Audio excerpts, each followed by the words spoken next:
Welcome back, my Duelist friends. Casual Duelist here, and happy Sunday. Now, first off, before we get into today's or this week's Speed Duel Spotlight, I do want to thank you guys a second time. Thank you for letting me do all of this. Uh, Making videos, enjoying Speed Duel. This last week, making a bunch of, a handful of Egyptian God card decks using some of the new slime cards. Um, it's fun. I love it, and I love the fact that you guys keep coming back. So I just need you guys to know it means a lot. Now, that said, back to business, right? So today I wanted to go over the Heart of a Warrior skill card, and I really wanted to give it its dues because, even though we just did the Flame Swordsman deck, I don't think there's enough room with this to generate a whole other deck right now.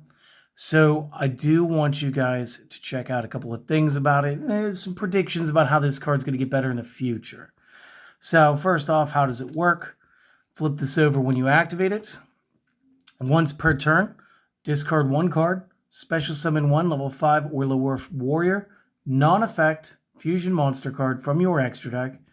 This summon is treated as a proper fusion summon, and you cannot normal summon or set monster cards the turn you activate this skill. Now, that in and of itself is brilliant, because what that allowed us to do was take literally one of the most iconic cards in all of, Yu-Gi-Oh!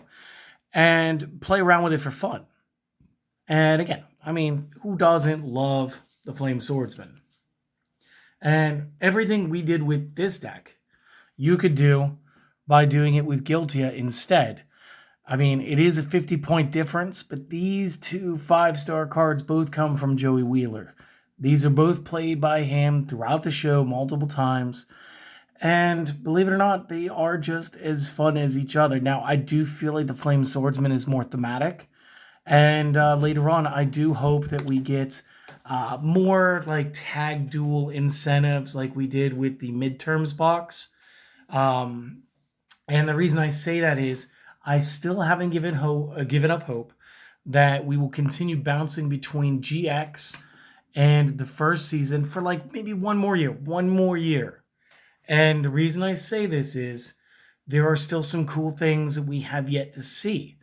And one of those cool things was Joey and Yugi tag dueling against the Big Five. I would love to see the 5-headed dragon hit Speed Duel. We would have a new top tier for power in the extra deck. But we'd also have Krunk. We would have a Penguin deck. We would have another Jinzo Injection Fairy Lily Lectors deck. We would have... I'm forgetting what it was. It was Machine King or Robotic Knight playing Machine King. That would be a great addition for the machine players out there. Again, I would love to see Tristan's Robo Yaru deck. I'd like to see Serenity play. I'd like to see a skill card for Duke Devlin. And now I'm just getting off on a rant. So let me draw it back in and say that if that were to happen, if we were to get that kind of set, this Heart of the Warrior could continue. And what we could do is, by being able to play the Flame Swordsman, we would then be able to, through the wording of this skill card as it sets, it says you cannot normal summon or set the turn you activate this skill. It says nothing about more fusion and special summoning. So a very, how do I want to say it? Proficient player might be able to add Dark Magician to this deck, summon the Flame Swordsman, go into the Dark Magician, maybe play Dark Flare Knight into the Mirage Knight. This would be a great evolution of how this skill could work. Again, you could go the other way around. You could just play it with Dark Magician and then some fusion substitutions instead of playing the Flame Swordsman. But because the Flame Swordsman would have been considered a proper fusion summon, we can bring it back to the field if we had cards to do that. One card I would love to see happen for that would be the Reborn or the Refusion spell card. Now, I'm going to talk about this at length later as a Speed Duel tryout, but suffice it to say, it's premature burial for a fusion monster card. So I would love to see that, because then we would be able to then play the Flame Swordsman next to the Dark Flare Swordsman. It just keeps getting better. Or maybe it's Dark Flare Knight. I'm not sure. Either way, it's amazing. But these are like your two big choices right now. Now, they did give us a third choice. Their third choice was the Carbanola Warrior. Now, we don't have any of these cards in the game either. Same with the Guiltia. We have no other way to play these except Waking the Dragon and now Heart of a Warrior. And again, these two were released with Heart of a Warrior. So, these are meant to be options that we could use now. And again, I don't see any real reason for Carbanola Warrior yet. And after having checked what I think is a very completed list of everything that is currently in the TCG, OCG, and Speed Duel, there's only one other option that they could have given us, since Heart of a Warrior is level 5 and lower Warrior Fusion, no effects. And that would be Dragonist the Wicked Knight. Now, I would have loved to have seen this card added to it. I've always thought the art was pretty spectacular. I love the fact that it's definitely a hybrid of a dragon and a warrior. I love the grips and the knuckle guards on the swords. If we take a much closer look at that, they look good. The card looks good. But let's look at the stats and stuff. 1200, 3-star. What are you going to do with that, right? And again, I don't think Armail or the One-Eyed Shield Dragon exist in Speed Duel, but that's fine. We have Heart of a Warrior. We don't actually need them. What could we do with this? We could look towards the future. Or you guys could play some fun strategies like we always do. You could go with something like the Amulet of Ambition and definitely make this card more top tier. Or we could be looking for the eventuality of 5Ds and Synchro plays. Okay? Now, the reason Synchro plays are an important part here is almost no fusions, and I'm saying this because I don't know for 100%. I think there's 2 or 3. Almost no fusions are considered to be tuners, which means with this skill, if we already had a tuner on our side of the field, we would then be able to start adding star levels, and this is why Dragonist would be so good. Dragonist is our 3. We'd have our 4 and our 5. Unfortunately, there is no 2 and 1-star warrior fusions with no effects, so there's no more candidates.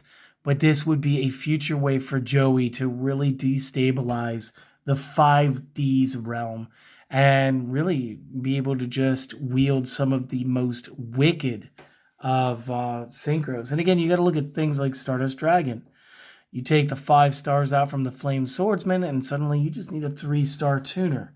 And tuners that would be very readily allowed in would probably be things like Jack Atlas's Resonators or the Junk Synchron. And I want to say Junk Synchron is a 3-star, and the Resonator I'm thinking about is the Dark Resonator, since it would have to be destroyed. Well, it would have to be defeated in battle twice to be destroyed by battle. So again, you do get all these futuristic, cool play things that can happen later. We'll go ahead, we'll toss that refusion back on the table. And all of this happens because Konami gave us just one good skill that I wanted to use to just play one very super, what is the word? Iconic character. Just an absolute superstar. And it was fun. We got our deck. I don't think I'm going to be building another Heart of a Warrior deck until there's a ban list change, though. Because essentially everything I did for Flame Swordsman, you can just swap out Guiltia, and Guiltia is only 50 points stronger. It's not that much of a difference. It's not worth wasting another 10 minutes of your time to show you the same deck and go, look, it's Flame Swordsman, except it's Guiltia now. So guys, you let me know what you think. I mean, obviously, I already know right now you guys are dreading the white cards eventuality of joining the game, but there are some synchros that will not destabilize us, and it would be really cool to get some reprints of ones that just didn't quite make the cut, plus the ones that we liked the looks of, that were really basic. Maybe we're going to get skills that can help us play them. And again, only time will tell. I'm sure you guys are less likely to be looking forward to that than the possibility of things like this and other tech decks. But let me know down in the comments how you feel about this. Outside of that, guys, you just enjoy the rest of your day. We'll obviously have another deck tomorrow. and some more exciting content this week. So for now, my friends, have a wonderful day. Enjoy the rest of this weekend. I'll see you next time. Later.